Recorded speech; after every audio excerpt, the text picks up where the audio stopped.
Hello, everyone, and welcome to our webinar today on questions on dyslexia from the field for teachers and school leaders. It's March 5th, 2025. Welcome. So I would just like to take a second to point out our OSPI vision, mission, and value statements. Our vision, mission, and values are for all students. We want to transform K-12 education, ensuring equity, collaboration, and service, achieving excellence through continuous improvement, and focusing on a whole child. And our next piece is our equity statement at OSPI, and I like to call out a couple of phrases from this statement. You can take the time to read the whole thing while I'm speaking here, but I like to call out that we like to ensure educational equity through examining the current ways policies and practice result in disparate outcomes for our students, and also that we are actively dismantling systemic barriers, replacing them with policies and practices that ensure that all students have access to the instruction and support that they need to succeed.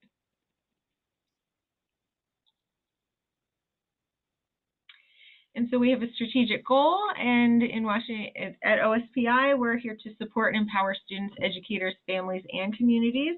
And that is a direct link to why we are hosting this webinar today. And as part of the work that we are doing at Glean Education with OSPI, we are offering one of our online on-demand courses, Understanding and Recognizing Dyslexia for Washington Educators.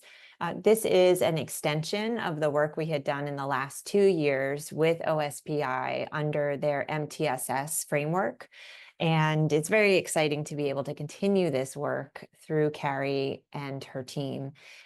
We will tell you a little bit about Glean Education, and then we'll head into not only the offering that we want to remind you of so that you can spread it widely, but then dive into our work for today, which is to go over questions from the field about dyslexia.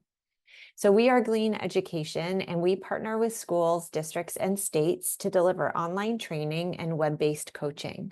Our aim is to help teachers understand current research and implement evidence-based literacy instruction to improve student literacy outcomes. We do this work with teachers, school leaders, coaches, all across the country, and of course in Washington State as well.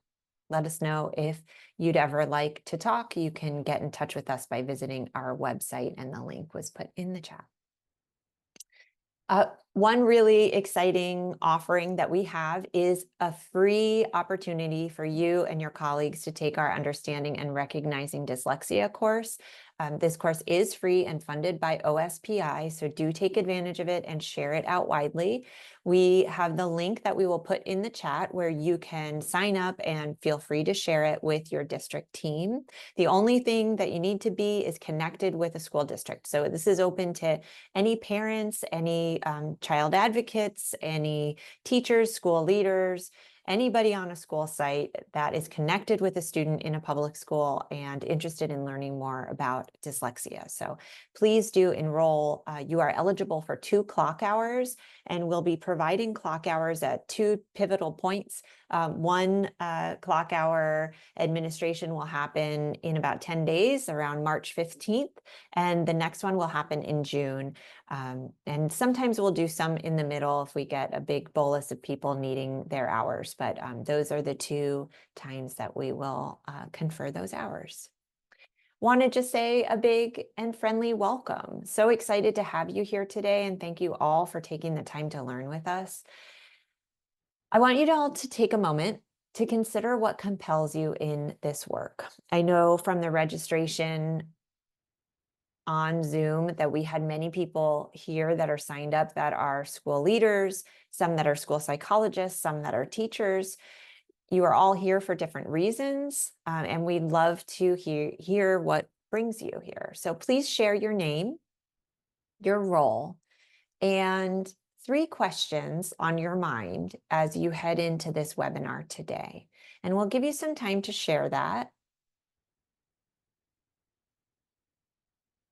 These will be some of the questions that we are pulling from as we go through this webinar, but please also do feel comfortable to ask questions as we go. we have some questions prepared from the registration that we asked of you all, and we will be opening it up for other questions that come along as well.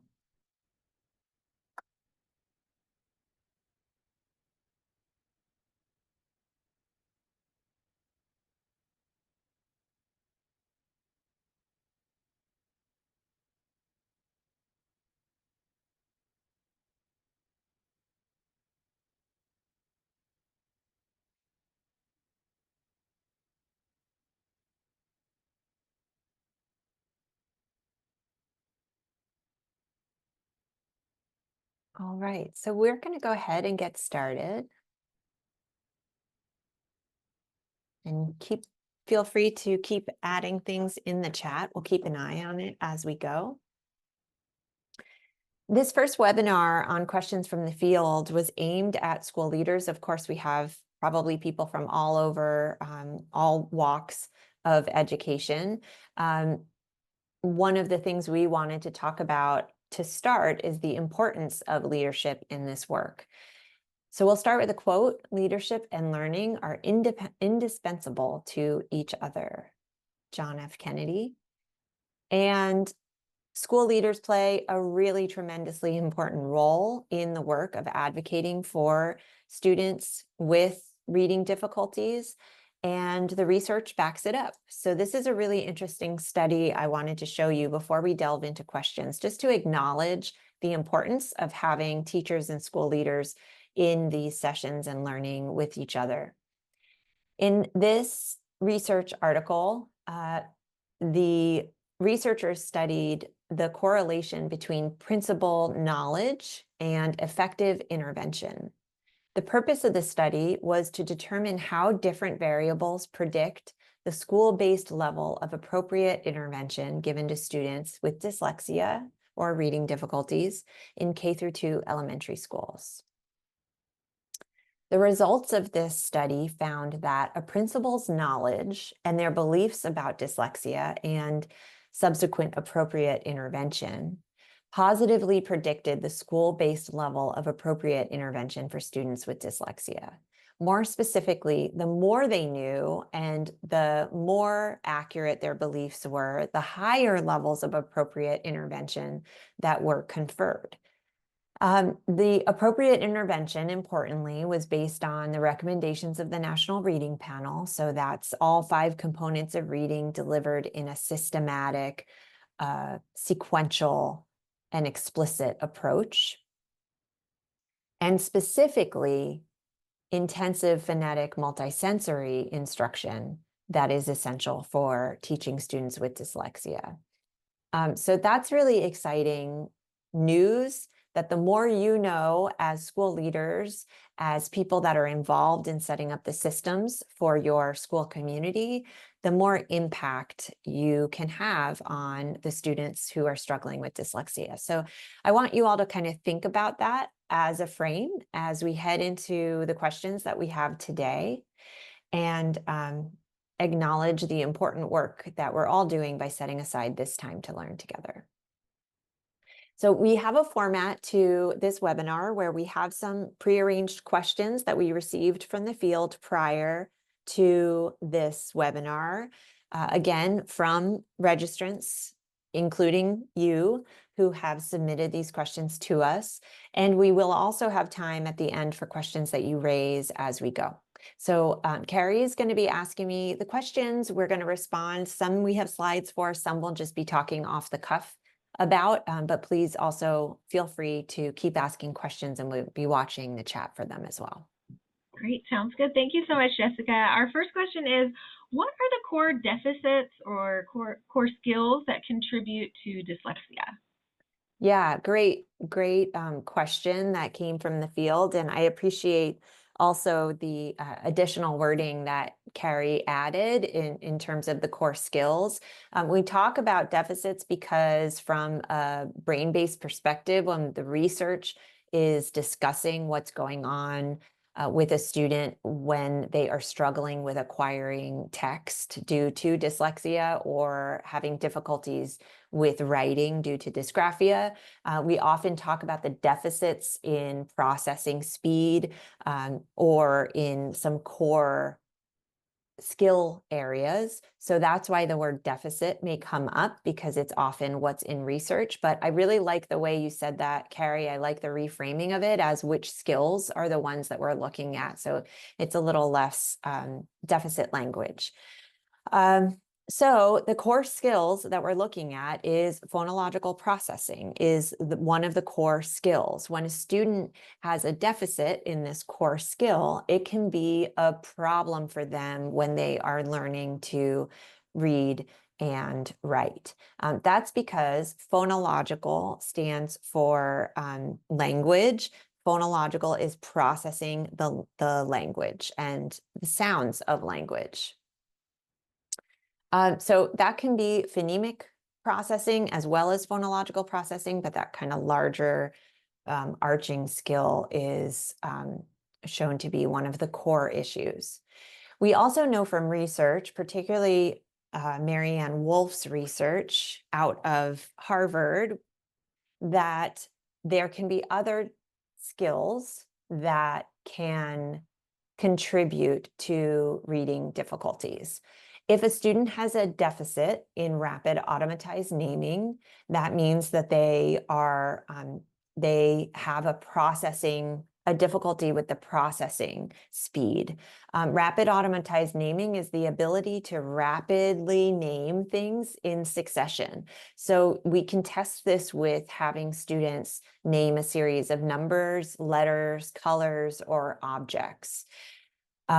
This is a risk factor. And one interesting thing about rapid automatized naming is the research indicates that it doesn't necessarily get better with intervention, that we can see a student who has a rapid naming difficulty in kindergarten who will continue to have that rapid naming difficulty throughout their education. It may improve slightly, but it's not something to spend time on necessarily when supporting students with intervention. So we're going to talk a little bit more about that, and feel free to ask further questions as well. One other core skill is working memory. So when a student has a deficit in particularly orthographic working memory, this causes difficulty around acquiring reading and or spelling.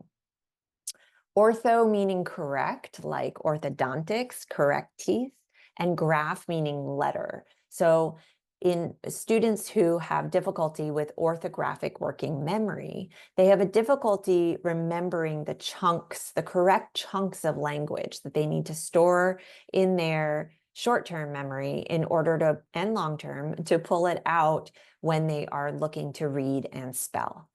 We know from research that students with dyslexia and dysgraphia, but particularly dyslexia in this case, may have a single, double, or triple deficit.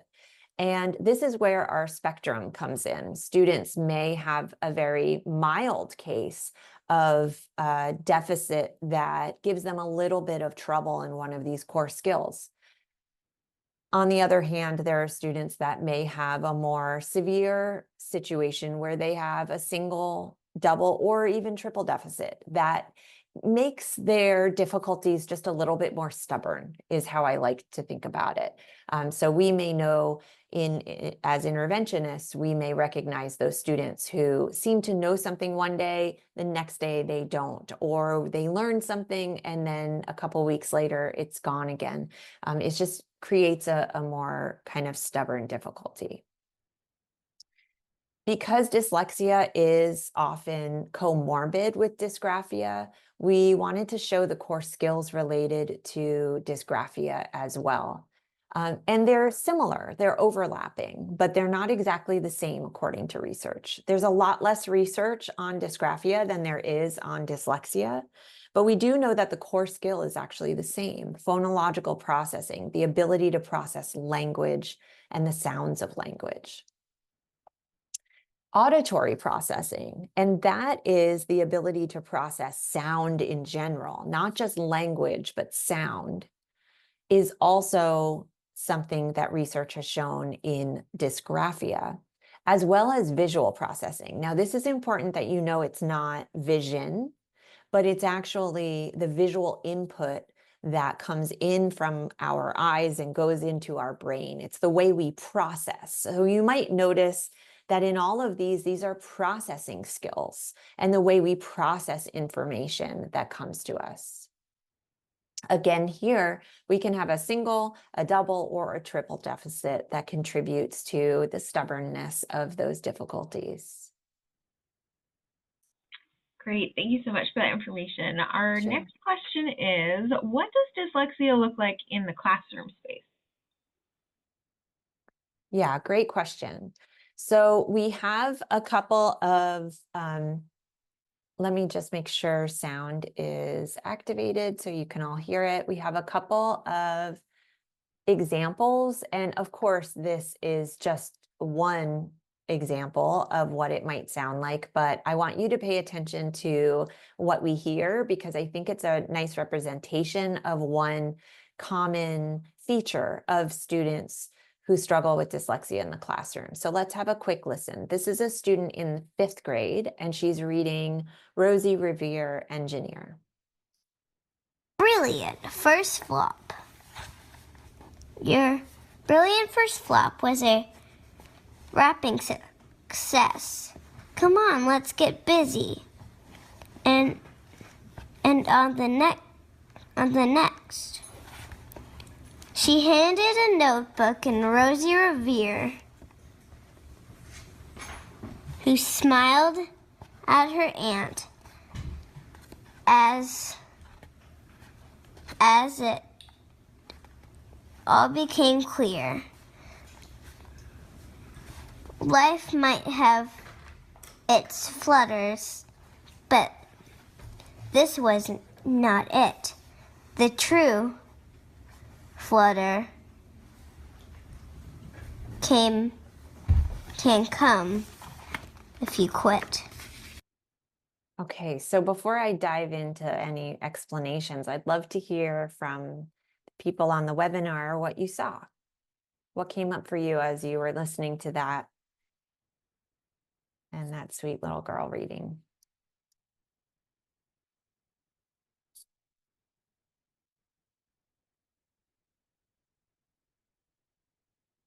Lynn wrote repetition. Yep, I did hear her repeat some of her words, perhaps trying to make sure that she got them right, or perhaps just simply because her eyes kind of traveled back over that word.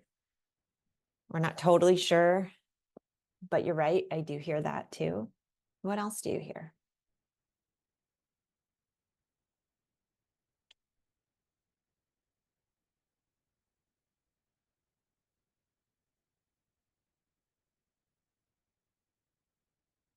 Substitutions. Yeah, thanks, Carrie. And I think that dovetails into one of the things that I was going to share too. Katie shared omitted words. This too is kind of along the same lines. We have an issue with inaccuracy. And this is really important as we begin to talk about dyslexia and risk screening, concerning what we're looking for when we are worried that a student is at risk for. And inaccuracy is one of those big red flags. We'll hear omitted words, substitution, repeating words. And I want to point out, not only were we hearing substitutions and omitted words, but we were also hearing words that were just inaccurate and wrong.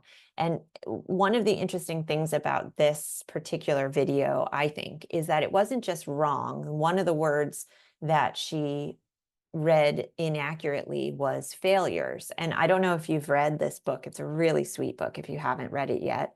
But it's about Rosie Revere, who never quits. And it's one of her best qualities. And this really, the whole book hinges on the fact that she fails and fails and fails, but she never quits. And yet this student, when reading it, she said, life might have its flutters, which gives you the idea it's a good thing, but this, it was not. The only true flutter can come if you quit. So she kind of gets to the end and gets the idea that it's actually a good thing to quit, not a bad thing. I don't laugh because it's funny. I laugh because it's poignant. This is really important because when we are working with students, we're going to talk about the intervention piece in a little bit.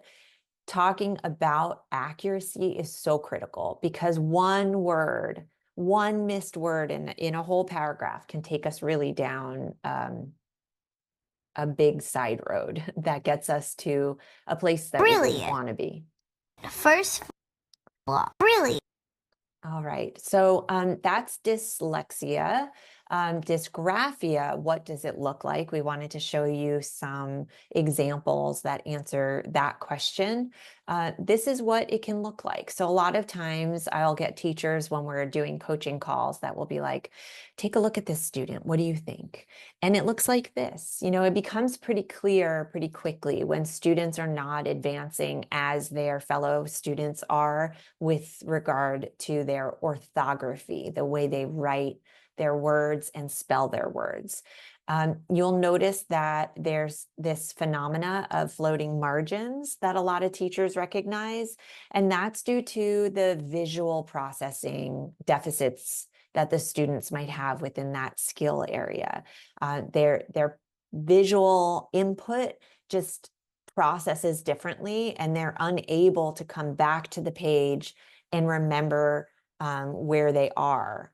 Again, it's not so much a memory, but they're unable to kind of put themselves back where they were before. Let's just take a kind of deeper look at this student who is in 8th grade. And I want to tell you a bit about what was going on in this, just to give you an idea of the mental load that students with dyslexia and or dysgraphia may carry. So this student was in class in 8th grade on the first day of school. Their task was to write down 25 questions and ask those questions, their warm-up questions, to a student who was in the class that they didn't already know. So they did their best to write down those initial 25 questions. But as you can see, even after the 3rd question or so, they stopped writing the full question. And then they started just writing words. And then by the end, around like number 18 or so, they just started writing one word or forget it. I'm not going to write anything. Then they had to go over to the student they were interviewing and write down their responses. And then either that day or the next day, whenever they got the opportunity to present, they had to present their fellow students' responses. And just think for a minute, the Herculean task that it must take for a student who struggles so hard to copy something from the board, to keep that information in their head, to work to really try to pass for someone as intelligent as they are, and yet, you know, not show not only their teachers, but all their peers and intimately the one that they were interviewing that this was happening for them. I think you can kind of tell how they felt because it's all crumpled up, because I found this in the garbage. So it's part of the discussion around dyslexia and dysgraphia that we really can't untangle from the experience. This is a really heavy experience, and what we see in students when we hear their reading or when we see their writing is just the tip of the iceberg of what's going on. When the question asked, what does it look like in the classroom, we're going to go just a little deeper into what the research says, a reminder that it looks like on assessments, it can look like low phonological awareness, low working memory, and low rapid naming. As I understand it, the Washington State screening law does have rapid naming addressed in kindergarten and through 2nd grade. Am I right, Carrie? And so you will see, again, that persistent, low, rapid naming result that would be a red flag, which is exactly why it is in your legislation and exactly why it's in your classrooms, because it's a real risk factor.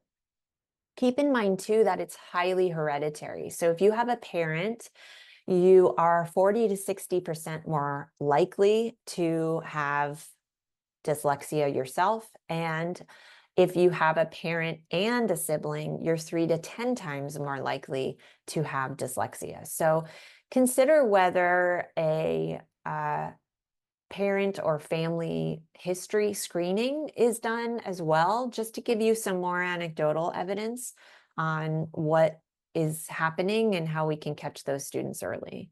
So just another 2 slides, and then we're going to get back to one of your questions. But what does it look like? Because we talked a bit about those social emotional impacts, it feels relevant to say that it also looks social emotional. Dyslexia can look like task avoidance and lack of participation and school refusal and frustration, anxiety, and depression.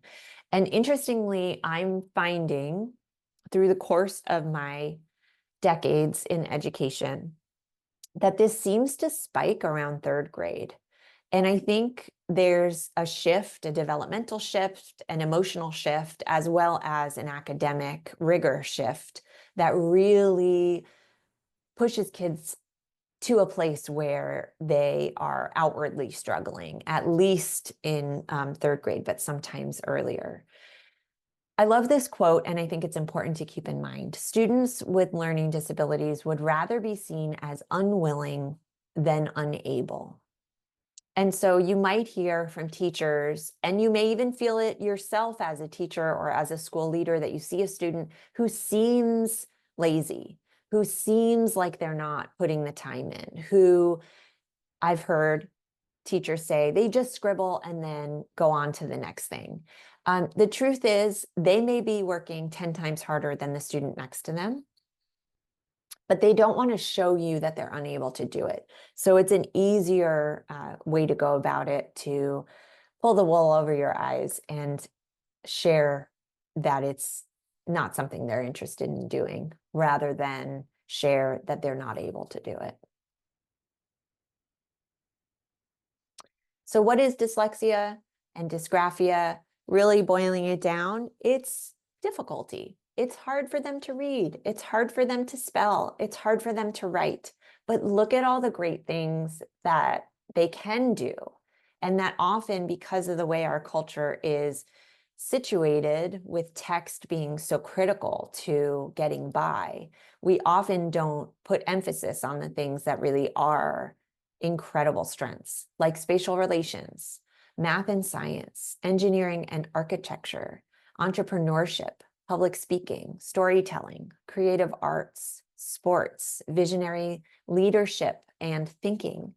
I once heard recently in a TED Talk that MIT is called the Dyslexia University, because there's something like 35 to 45% of people there associate with some level of dyslexia, which is kind of amazing. So much great stuff that we can support our students who are struggling readers with.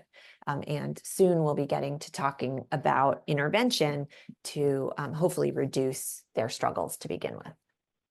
I just want to say that was a beautiful sentiment, that slide, having a child with dyslexia and having taught students with dyslexia. They are brilliant and fantastic and very capable of achieving fantastic things. And so I just really appreciate calling forward the ways that they can and are very successful in their lives. Okay, so we're moving on to our next question. How can we support students who have been identified as at risk through an early literacy screener? Yeah, Carrie, I'm really glad that we got this question, because I think this is equal to, either as important as, or more important than the screening itself. It's what we do afterwards. So if you're lucky enough to live in a state like Washington State, where you do have a risk screener and you have some type of tool in place, it's so important to know the what next. So we're just going to dive a little bit into that, and we'll be opening it up for questions afterwards. When solving problems, dig at the roots instead of hacking at the leaves. So it's so important to really get a sense of what the issues really are with students, and then to support them with a really comprehensive tiered system of support that ensures that we're meeting all of their needs, and in particular, their specific needs. So the first thing I would say is part of a multi-tiered system of support is a really robust assessment protocol. So hopefully, in addition to a screening that's mandated by the state, you have robust benchmark and interim screenings as well, interim assessments. And this could be something done like a curriculum-based measure, like DIBELS, but things that assess the literacy skills that we want to make sure students are progressing with. And then part of the framework, of course, too, is instruction and intervention across the tiers.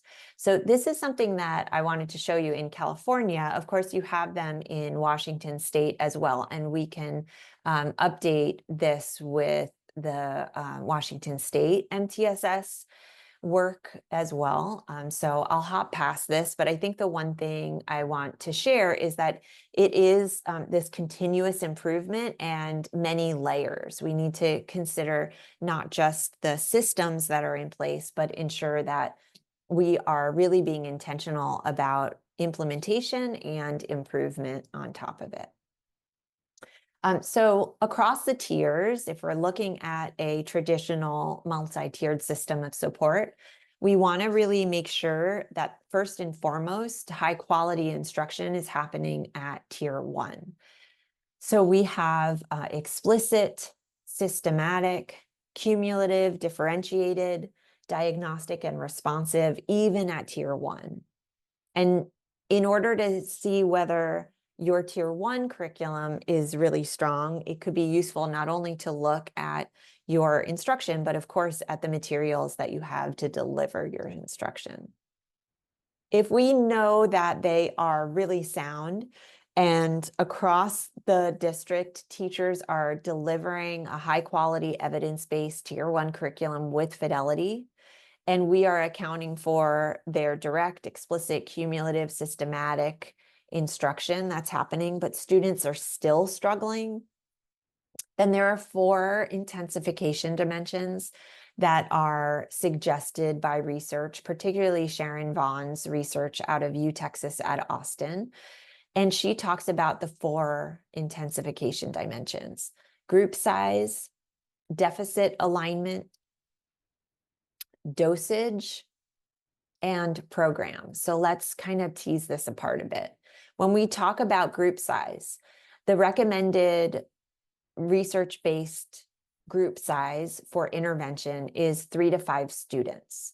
When research was done out of Sharon Vaughn's, the Meadow Center, and colleagues at Vanderbilt as well, in particular the Fuchs, they determined, interestingly, that intervention was best done, especially in tier 2, again, with 3 to 5 students, and that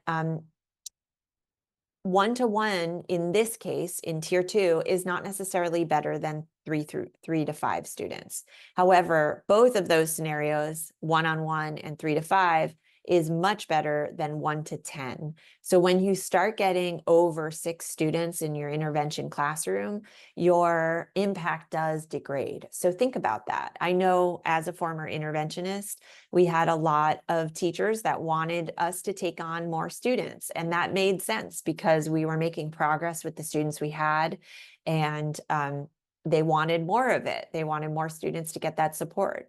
But I also knew that the integrity of the program really was based on the amount of students that I was able to teach. So we really did try to keep it under 6 to make sure that we could maximize their support. It's also really important that the interventions are aligned to the student's deficit. So just as you go into triage when you have a medical issue, same idea for deficit alignment in intervention. This isn't always what happens in Tier 2 intervention in schools. A lot of times on a screener, it will identify a student in the blue, green, yellow, or red, and the students in the red or the low part of the red will get chunked together and put in a group, and then put in a group that does the same thing.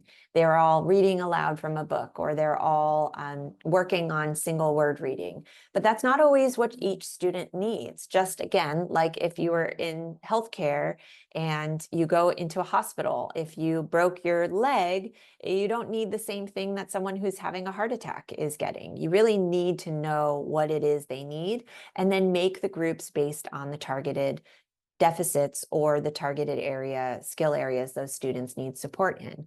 So with a little bit of additional literacy diagnostics, you can find out what part of phonics those students are struggling with, what syllable types, for example, or perhaps what other skills they're having difficulty with. You can perhaps identify whether phonemic awareness needs to be bolstered before you head into more complex concepts. You could be missing the boat entirely if the students are really sound in their phonics, but their reading fluency is just slow. So they were caught on the screener because of a rate issue, but they're highly accurate. So we don't want them spending a lot of time in phonics when they're already accurate.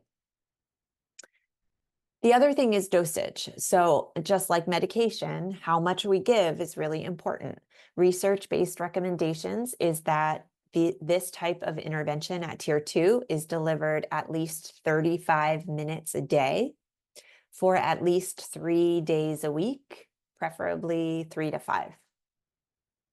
I've found a real sweet spot around 4 days a week because it leaves that extra day if that teacher is available and they're with the students for progress monitoring. And I think that can be a really nice system to set up so that there's a data-driven instruction that's baked into their school schedule.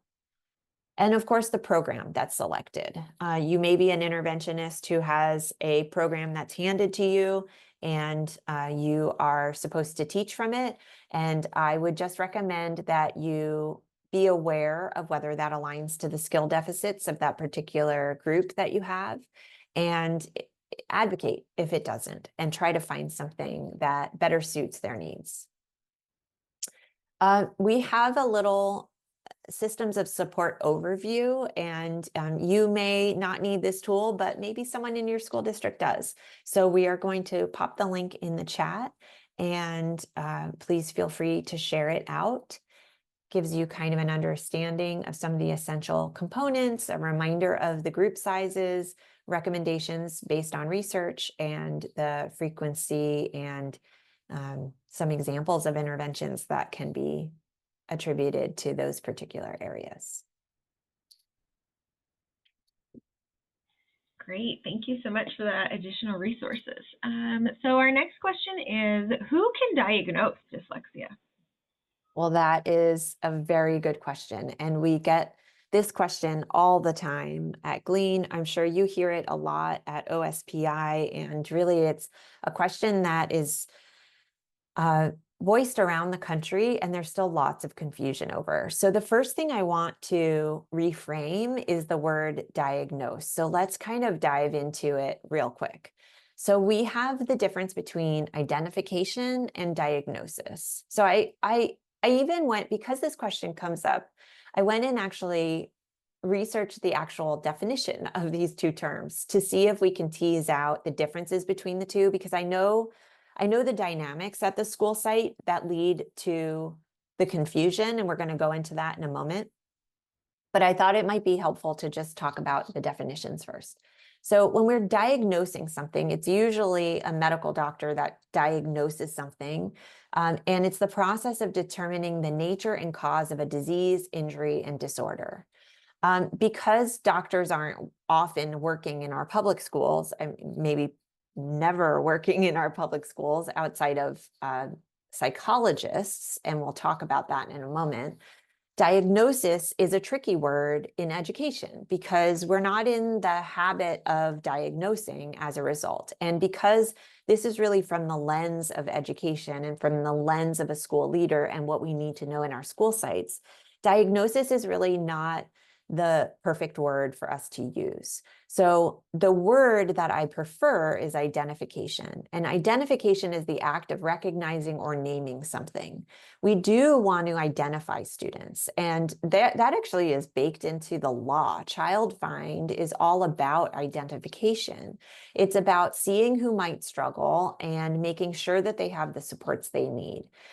We are not in the habit or the work of diagnosis. Although I know why this keeps coming up, because as a mother of a child with dyslexia and dysgraphia myself, I was eager for understanding what my child's diagnosis was because I wanted to know what I could do to help them. But once I realized that identification is actually a more helpful word for when I'm advocating for them in the school site, I started to change my frame as well. So who can do it? Now, the question you've actually asked. I've put 3 people on here to represent 3 different options. We have a medical doctor. Of course, they can diagnose things like the definition says, like a disease, an injury, or a disorder, but they often don't have the background or the depth of knowledge or the schooling to commit a diagnosis like dyslexia. So pediatricians, although often parents go to them because they've been told to seek a diagnosis from a medical doctor, pediatricians don't have the skill set to deliver a diagnosis. A neuropsychologist can technically, as I understand it, diagnose a student with dyslexia. But again, I would prefer the word identification because I think it has more relevance in the education setting. Now, that is usually outside of the education context, because within the education context, we're looking at 2 people that can actually identify what is going on with a student and based on their evaluation and their assessment results. And that is the school psychologist. And notice sometimes a school psychologist is a neuropsych, but sometimes they're not. Maybe most times they're not. So they are a school psychologist, and then we have the special education teacher or whatever teacher on staff may or may not be doing the academic side of that assessment. So the people that are going to be supporting the identification of a student with dyslexia on the school site will be the school psychologist, and sometimes in concert with the special education teacher or another trained teacher or staff member who is delivering the academic side of that evaluation, the neuropsych evaluation. There are very set guidelines around eligibility. So when we talk about the difference between diagnosis and identification, it's because all of this feeds into special education law. And it's really important to think about what the school is thinking about when they are looking at a student who may be struggling. Of course, they are in the same situation as the parent where we all want the students to do well and succeed, but they have some legal and procedural guidelines that they must follow and that they must adhere to. Their responsibility is to find out whether this student can be declared eligible for services. And that really is their main goal. Does this student show that they have the deficits or the difficulties that will allow them to be identified with a disorder in the DSM manual and then be eligible for special education services? As we all know, special education is a costly endeavor, and it's sometimes 3 to 5 times the cost of a student in general education. So one of the reasons why we have to go through these hoops to ensure that a student is reasonably declared eligible is because of the funding differential for each student that's in special education. So we have these two competing things where we have parents who are coming at it from a mindset of wanting to get a diagnosis and wanting their student to do well and understand what's happening. And the teachers, the school leaders or the teachers or the district itself that are really coming at it from a different lens and even speaking a different language, because what they're really talking about is eligibility. So I'm going to just put this up here real quick, and these are the guidelines for the procedural timelines for eligibility at the federal level, and there are some OSPI specific guidance in here as well in terms of when a referral can be made, when the referral meeting has to happen, when the evaluation has to happen, and when the meeting has to happen after the evaluation. And then finally, if eligibility is determined, what needs to happen next. So this slide is here and it'll be in the post show notes, and you're welcome to read it and ask any questions that you have. I'll just go through 3 more quick slides about evaluation if you're interested, because again, this identification happens in a very systematic and intentional way. When a student is flagged for reading risk, there really are 3 areas. I mean, by law, they really have to be assessed in any area they show a concern in, and that is just part of IDEA.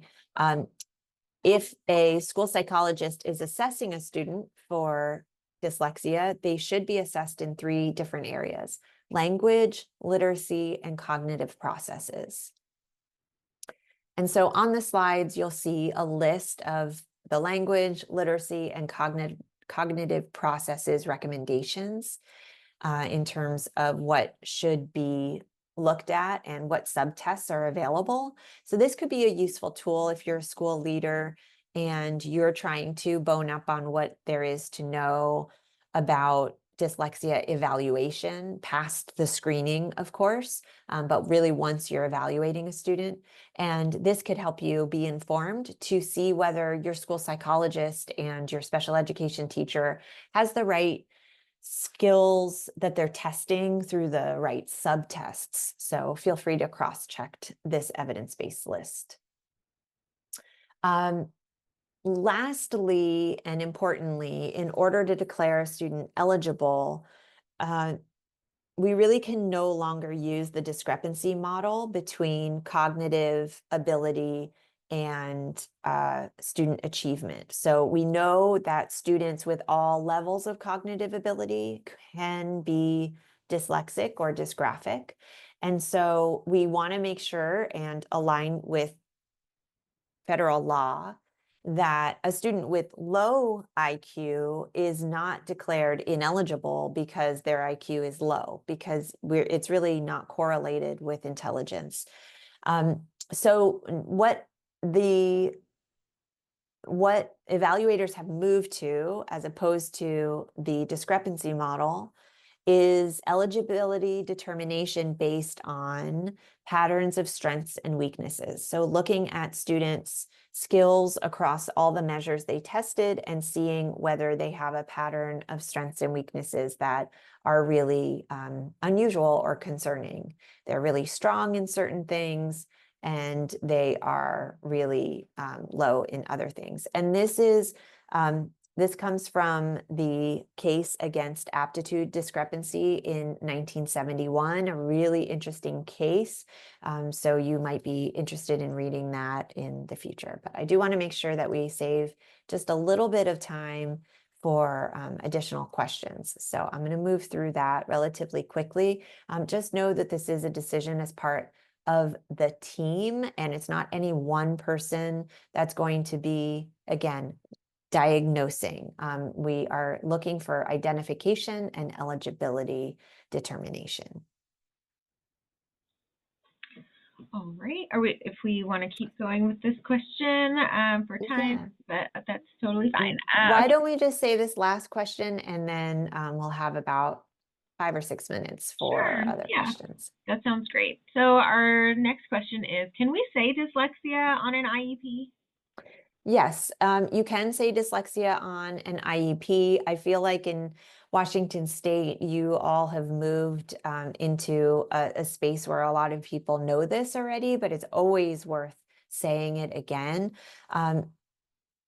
There was a Dear Colleague letter that was written in 2015 that established in government wording, which is not always the most direct, but established that, yes, indeed, you can say dyslexia, dysgraphia, and dyscalculia, but that the way it is worded, it's that there is nothing to keep you from saying it. So it doesn't say necessarily say it. It just says there's no reason not to say it. And in fact, it can be helpful because it can help you determine what direction to go in when you are supporting students.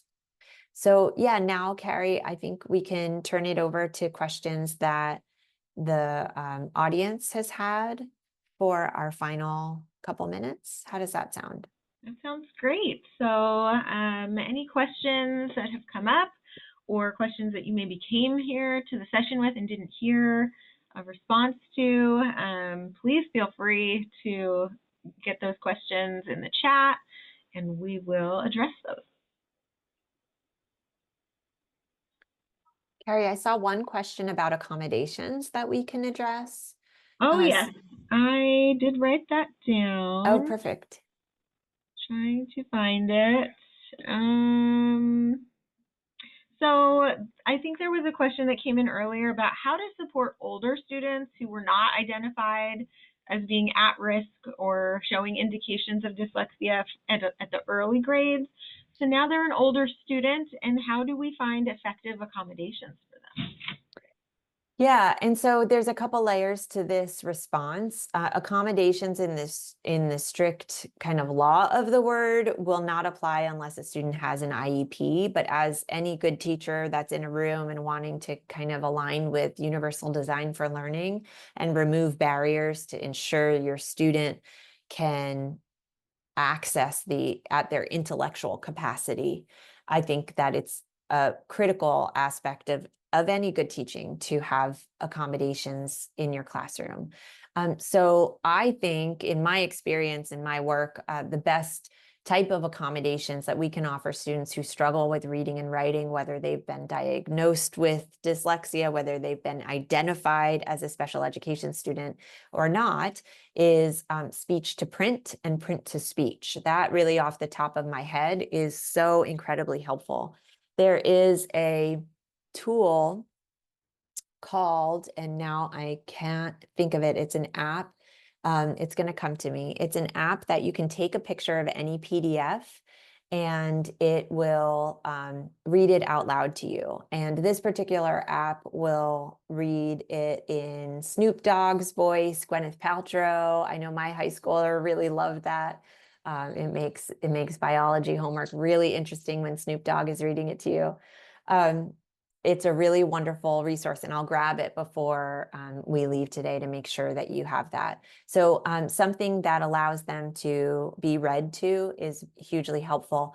The tools on Google Documents are really helpful too. They have speech to print, so you can have a student dictate things instead of writing. Other accommodations that are essential are just giving students extra time. You saw that all of the skills that contribute to reading difficulties are processing skills. And something that I think a lot of people don't think about is that it just takes a little more time for them. So if we give them a little more time, we give them the opportunity to meet the demands of the assignment at their particular processing speed. And that is just fair. It feels just fair. So extra time and then opportunities for speech to print and print to speech. Someone's asking, is the app called Speechify? That's it. Yeah, You helped. that's great. Thanks, Chris. It's Speechify and it's so good. All right. I have one other question that I have Sure. received. Do you have any advice for educators out there who are trying to determine if their student is at risk because they've used multiple screening tools and they have multiple points of data, but what do they do with those multiple points of data to determine Mm. a yes or no? Like, are they at risk or not? Yeah. Well, the first thing I would say is that we can trust our screeners. I think sometimes teachers think, well, the student was having a bad day, so I don't think I'm going to really count that. I think there's a little bit of wiggle room we can bring in with our own anecdotal evidence, but also these screeners are largely normed. And when a student doesn't do well on them and then repeatedly doesn't do well on them, it's important to believe the screeners because they're telling us something that may be overriding a story we're telling ourselves. So that's the first thing. The other thing is using multiple assessment points or data points is really critical because they should all be working together. So if we have a universal screener that tells us whether the student is at risk relative to where their peers are, that's one point of information. But then we really need another point of information to tell us what we need to do next. There is really not a huge issue if we have a little bit of if we have some students that were false positive and then they go into a group, we do a skill diagnostic to see what they know or don't know. And we find, oh, they really are doing well. And we can just cross them off the list.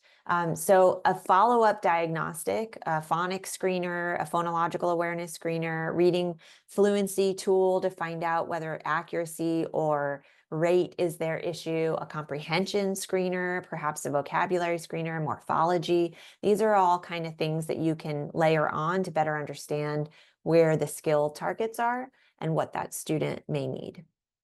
Now, all that comes into the what to do next. And that's where intervention picks up because you have all these data points.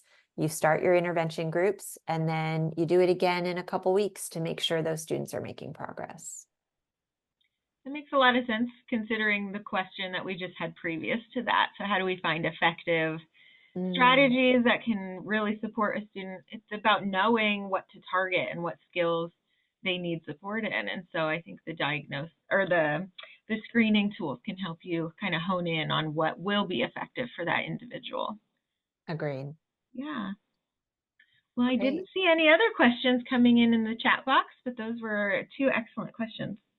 Yes, they were. And I want to thank everyone for being with us here today. That's about all we have time for, but we are doing this webinar, a version of it again in a couple months. So please do check back in and visit us then. We'll be asking questions from a parent lens that time.